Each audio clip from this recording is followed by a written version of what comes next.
Everyone, welcome to my channel. I'm Sharmin. Today I'm going to talk about hemoglobin structure. Okay, so hemoglobin is very important because it's our body's is very important part. Maybe you know about that. Okay, so let's get started.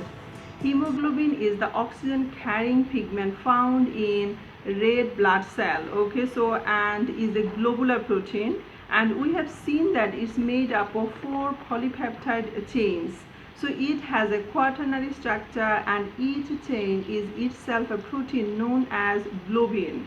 So globin is related to myoglobin and so has a very similar tertiary structure.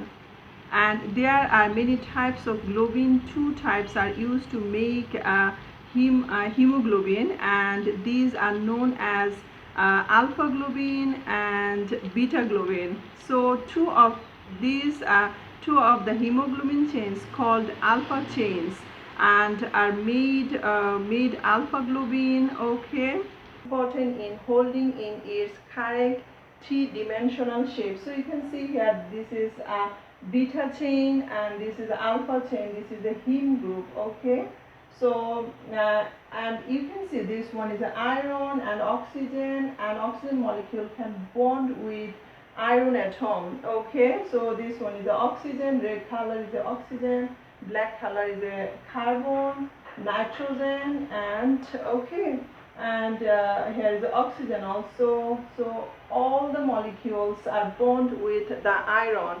Okay, so it's the heme group which is responsible for the color of hemoglobin, and this color changes depending on whether or not the iron atoms are combined with oxygen. So if there are, the molecule is known as oxyhemoglobin, so and is bright red. If not, the color is purplish. So guys, I hope that's all. Thank you for watching. Don't forget to subscribe and share with your family and friends. If you need more class, go to my website www.educatorbiology.simplesite.com. That's all.